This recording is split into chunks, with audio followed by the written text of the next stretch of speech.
ദൈവം ആരിഫ് ഹുസൈനെയും ഹിന്ദുത്വവാദിയെയും ഒരു നല്ല പാഠം പഠിപ്പിച്ചു. നന്നായ മതിയായിരുന്നു. എന്താണ് ഇസ്ലാമോഫോബിയ എന്നും എന്താണ് വംശീയതയെന്നും നമ്മുടെ ആരിഫിനും ഈ ഹിന്ദുത്വവാദിയായ സുഹൃത്തിനും മനസ്സിലായി കാണും. ഈ വിഷയം ഞാൻ അറിഞ്ഞില്ല, ഇപ്പോഴാണ് ഞാൻ അറിഞ്ഞത് ആരിഫ് എയറിലാണെന്നും. നമ്മുടെ ഉസ്താദിന്റെ വീഡിയോ കണ്ടപ്പോഴാണ്. കഴിഞ്ഞ 2 ദിവസങ്ങളെ കുറിച്ച് തിരക്കിലായിരുന്നു. സംഭവം എന്ന് പറയുന്നത്, ആരിഫ് ഇസ്രായേലിലോട്ട് പോയിട്ട് ഇസ്രായേലിനെ വളരെ അനുകൂലിച്ച് ഞാൻ പ്രോ സയനിസ്റ്റ് ആണ്, പ്രോ മാക്സ് സയനിസ്റ്റ് ആണ് എന്നൊക്കെ പറഞ്ഞൊരു ട്വീറ്റ് പങ്കുവച്ചു. അപ്പം താഴെ ഇസ്രായേലിൽ നിന്നുള്ള അമീലിയ എന്ന ഒരു സ്ത്രീ വന്ന് ആരിഫിനെ തെറി അഭിഷേകം, നീ എൻ്റെ രാജ്യത്ത് നിന്ന് ഇറങ്ങി പോടാ എന്നൊക്കെ പറഞ്ഞ് അതിശക്തമായ തെറിയ വിഷയം, നീ ജിഹാദി ഹുസൈനാണ്, ഇറങ്ങി പോടാ എന്ന് പറഞ്ഞു. അപ്പോൾ ഒരു ഹിന്ദുത്വവാദി സുഹൃത്ത് വന്ന് അങ്ങനെയൊന്നുമല്ല, ആരിഫ് ഇസ്രായേലിൻ്റെ വളരെ വലിയ സപ്പോർട്ടറാണെന്ന് പറഞ്ഞു. അപ്പോൾ ആ ഹിന്ദുവായ ആ സുഹൃത്തിനെയും ചീത്ത വിളിച്ച് നീ തീവ്രവാദിയാടാ, അതായത് നിങ്ങൾ രണ്ടും പോകൂ, രണ്ടുപേരെയും അധിക്ഷേപിച്ച് പശുവിനെ അധിക്ഷേപിച്ച് പശുവിൻ്റെ ചാണകം നിന്റെ ചുണ്ടി പുരട്ടിയിരിക്കുകയാണോ എന്നൊക്കെ പറഞ്ഞ് തെറിയ അഭിഷേകമാണ്. ഇത് രണ്ടുപേരും ഇത് പറയുന്നതിൻ്റെ കാര്യം ഇവരെ മനസ്സിലാക്കണം. അതായത് നമ്മുടെ ആരിഫിന് നേരെ ഇസ്ലാമോഫോബിയ ആണെങ്കിലും വംശീയതയാണെങ്കിലും ആ ഹിന്ദുത്വവാദി സുഹൃത്തിനെതിരെ ആണെങ്കിലും വംശീയത ആർക്കെതിരെയും തെറ്റാണ്. ഇസ്ലാമോഫോബിയയും ഹിന്ദുഫോബിയയും ക്രിസ്ത്യൻ ഫോബിയയും തെറ്റാണ്. ആർക്കെതിരെയും ഫോബിയകൾ തെറ്റാണ്. ആ തിരിച്ചറിവ് നമുക്കുണ്ടാകണം. ആ തിരിച്ചറിവിന് വേണ്ടി ആകട്ടെ ഇത്തരം വീഡിയോകൾ. നമ്മൾ ആരെയും ആശയപരമായ എതിരഭിപ്രായം കാണാം, രാഷ്ട്രീയപരമായ എതിരഭിപ്രായം കാണാം, പക്ഷേ പരസ്പര ബഹുമാനത്തോടെ അങ്ങോട്ടും ഇങ്ങോട്ടും ഫൈറ്റ് ചെയ്യണം, അല്ലെങ്കിൽ ഡിബേറ്റ് ചെയ്യണം. ഇതാണ് ജനാധിപത്യം, വേറൊന്നുമില്ല. നമ്മുടെ ജനാധിപത്യം എന്ന് പറഞ്ഞാൽ ഇത്രയേ ഉള്ളൂ. നമുക്ക് എന്തായാലും ഉസ്താദ് അൻസാരി സുഹ്രിയുടെ വീഡിയോ ഒന്ന് കാണാം, എന്നിട്ട് എന്താ സംഭവിച്ചതെന്ന് കാണാം. എനിക്ക് തോന്നുന്നു മാധ്യമം അടക്കമുള്ള പത്രങ്ങളിൽ വലിയ പ്രാധാന്യത്തോടെ കൊടുത്തിട്ടുണ്ട്. ശരി, ഞാൻ ഇതൊന്ന് എടുക്കാം. ഉസ്താദിന്റെ വീഡിയോ കണ്ടപ്പോഴാണ് ഞാനത് ഉസ്താദ് രസകരമായി പറയും. ഉസ്താദിന്റെ വളരെ ഒരു ഹ്യൂമറസ് ആയിട്ടത് പങ്കുവെക്കും. നിങ്ങൾ വിചാരിക്കുന്ന എന്തുകൊണ്ടാ ചിരിക്കുന്നത്? സത്യം, ചിരി നിർത്താൻ വയ്യ. രാവിലെ തുടങ്ങി ചിരിയാ, ഇങ്ങനെ ചിരിക്കാതിരിക്കും. നിങ്ങൾക്ക് ആർക്കെങ്കിലും അനുഭവം ഉണ്ടോ? ലക്ഷങ്ങൾ മുടക്കി ഫ്ലൈറ്റും പിടിച്ച് മറ്റൊരു രാജ്യത്ത് നിന്ന് തന്തക്കും തള്ളക്കും വിളിയിരിക്കുന്നത്? നിങ്ങൾക്ക് പരിചയമില്ലല്ലോ. നമ്മുടെ ഹാർപ്പിക് ഹുസൈനെ വലിയ കാര്യത്തെ എന്തോ വലിയ തേങ്ങാക്കറിയാന്ന് പറഞ്ഞ് ഇസ്രായേലിലേക്ക് ചെന്നു. ഇവൻ വിചാരിച്ച് ഇവിടെയുള്ള 4-3-7 വിദ്വേഷികൾ, മാനവരാശിക്ക് ഗുണമില്ലാത്ത കുറച്ച് മനുഷ്യര് ഇവന്റെ വീഡിയോ കണ്ടിട്ട് താഴെ പോയിട്ട് ഇവനെ ഒന്ന് പുളകിതമാക്കാൻ വേണ്ടി ചില കമന്റ് ചെയ്യുന്നത് പോലെ ഇസ്രായേലിയര് ഇവന്റെ വീഡിയോ കണ്ട് ഇവന്റെ കട്ടഫാനാന്ന് പറഞ്ഞിരിക്കുക. മുസ്ലിം വിദ്വേഷം പറയുന്നുണ്ട്, അവരെല്ലാം കട്ടഫാനാണ്. ഏടാ, എങ്ങനെയാ എന്ത് വിളിക്കുമെന്ന് ആലോചിക്കേ. എന്റെ പൊന്നെ ഹാർപ്പിക് ഹുസൈനെ, 1000 ജൂതരല്ലാത്തവരെക്കാൾ ജൂതനിഷ്ടം ഒരു ജൂതനെയാണ്. നീ അത് മനസ്സിലാക്കിക്കോ. എത്ര കാലമായിട്ട് ക്രൈസ്തവ സഹോദരൻ അവിടെ താമസിക്കുന്നുണ്ട്. എത്ര വീഡിയോ സോഷ്യൽ മീഡിയ ഉണ്ടെന്നറിയാവും. അവരുടെ മൃതദേഹം കൊണ്ടുപോകുമ്പോൾ, അവരെ ചർച്ചിന്റെ മുമ്പിലൂടെ പോകുമ്പോൾ കാക്ക് ചുറ്റി തുപ്പും. അത്രയും വെറുപ്പാണ് ഇവിടുത്തെ ക്രൈസ്തവ സഹോദരങ്ങൾ ജൂതന്മാർക്ക്. അതറിയാമോ? ജൂതന്മാരിലെ ഈ തീവ്ര സയനിസ്റ്റ് വാദികൾ, അതായത് നമ്മുടെ ഹിന്ദുക്കളിൽ തീവ്ര ഹിന്ദുത്വവാദികൾ തെറ്റായതുപോലെ, മുസ്ലിങ്ങളിൽ തീവ്ര ഇസ്ലാമിസ്റ്റുകളിൽ തെറ്റായതുപോലെ, നമ്മുടെ ക്രിസ്ത്യൻ സഹോദരങ്ങളിൽ തീവ്ര ക്രിസംഗികൾ തെറ്റായതുപോലെ, ജൂതന്മാരിൽ ഈ തീവ്ര സയനിസ്റ്റുകൾക്കുണ്ട്. അവർ യേശു ക്രിസ്തുവിനെ പോലും ഇഷ്ടപ്പെടാത്തവരാണ്.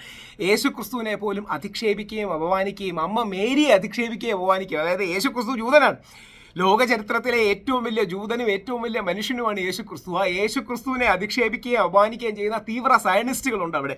അമ്മ മേരിയെ, അവർ ജൂതസ്ത്രീയാണ്, അമ്മ മേരിയെ പരിശുദ്ധ ബൈബിളിലും പരിശുദ്ധ ഖുറാനിലും അടക്കം ഏറ്റവും പ്രശംസിച്ച് പറയുന്ന അമ്മ മേരിയെ അധിക്ഷേപിക്കുകയും ചുണ്ടിൽ സിഗരറ്റ് വെച്ച് കൊടുക്കുകയും ചെയ്യുന്ന ഇസ്രായേലി പട്ടാളക്കാർ എല്ലാവരും ഇങ്ങനെ മോശക്കാരൊന്നുമല്ല, പക്ഷേ ഈ തീവ്ര സയനിസ്റ്റുകളായ പട്ടാളക്കാർ അവിടെയുണ്ട്.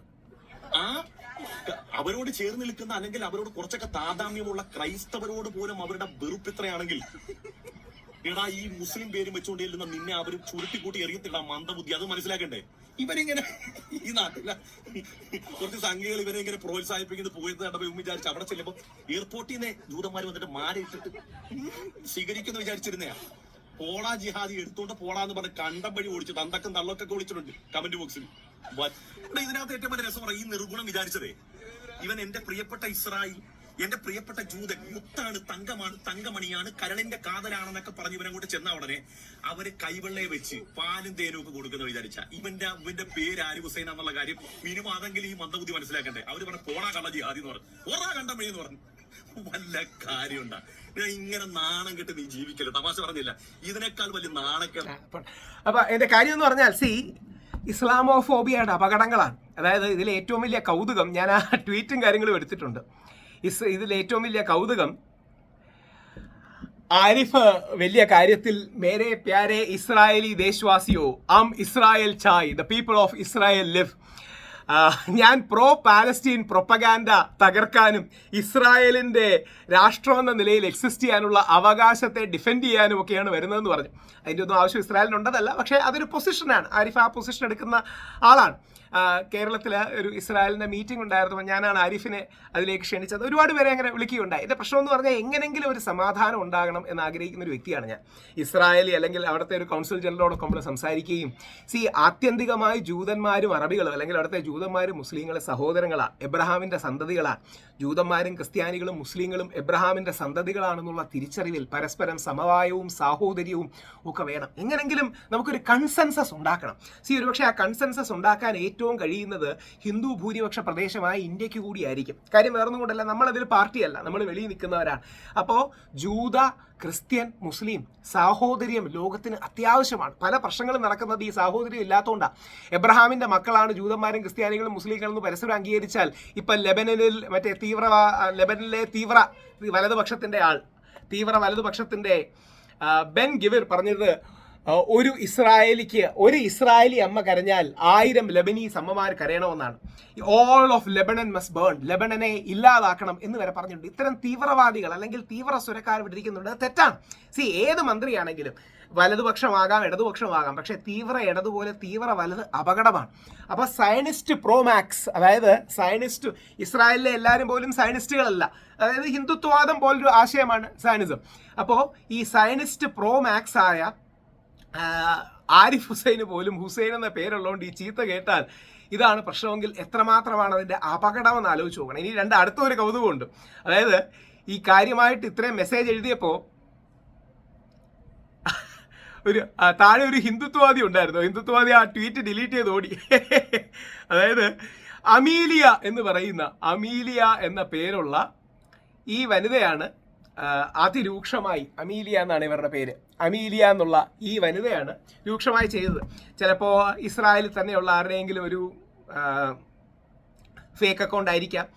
കുറച്ച് ഓവർ എക്സ്പോസ്ഡ് ആയിട്ടുള്ള ഫോട്ടോകളും കാര്യങ്ങളും ഒക്കെയാണ് അവരിട്ടിരിക്കുന്നത്. അറിയില്ല, നമുക്ക് എന്താണെന്ന് നോക്കാം. അപ്പോൾ ഈ തീവ്ര ഹിന്ദുത്വവാദി അപ്പോൾ വളരെ കാര്യമായിട്ട്, അയ്യോ നിങ്ങൾ കരുതുന്നതിനെയല്ല, ആരിഫ് ഭയങ്കര ഇസ്രായേലിൻ്റെ അല്ലെങ്കിൽ സയനിസ്റ്റ് സപ്പോർട്ടറാണ്, ഇസ്രായേലിൻ്റെ സപ്പോർട്ടറൊന്നും പോലുമല്ല, എന്താ പറയുക, സയനിസ്റ്റ് സപ്പോർട്ടറാണ് എന്നൊക്കെ പറഞ്ഞ് അയാൾ മെസ്സേജ് ചെയ്തിരുന്നു. അപ്പം സ്ത്രീ തിരിച്ച് അയാളോട് വംശീയമായ അധിക്ഷേപം, ഹിന്ദുക്കളെ വംശീയമായ അധിക്ഷേപം നടത്തിയിട്ട് പശുവിൻ്റെ ചാണകം നിന്റെ ചുണ്ടിൽ ധരിച്ചിരിക്കുകയാണോ, പോടാ തീവ്രവാദിയാണോ, ഗോ എഫ് വേർഡൊക്കെ ഉപയോഗിച്ച് ഫക്ക് ടെററിസ്റ്റ് എന്നൊക്കെ പറഞ്ഞിട്ട്. അപ്പോൾ ഇസ്ലാമോഫോബിയ ലോകത്ത് യഥാർത്ഥത്തിലൊരു അപകടമാണ്. ആൾക്കാരെ കൊല്ലുന്ന, വംശീയത ഉണ്ടാക്കുന്ന, വർഗീയത ഉണ്ടാക്കുന്ന, വിദ്വേഷം ഉണ്ടാക്കുന്നതാണ്. നമുക്ക് ഇസ്ലാമോഫോബിയ വേണ്ട, ഹിന്ദു ഫോബിയ വേണ്ട, ക്രിസ്ത്യൻ ഫോബിയ വേണ്ട, ജൂതഫോബിയയും വേണ്ട. പിന്നെന്താ, ലോകത്ത് അങ്ങനെ ഒരു ഫോബിയകളും പാടില്ല. പകരം സമവായത്തിൻ്റെ, സാഹോദര്യത്തിൻ്റെ ഒരു തലം വേണം.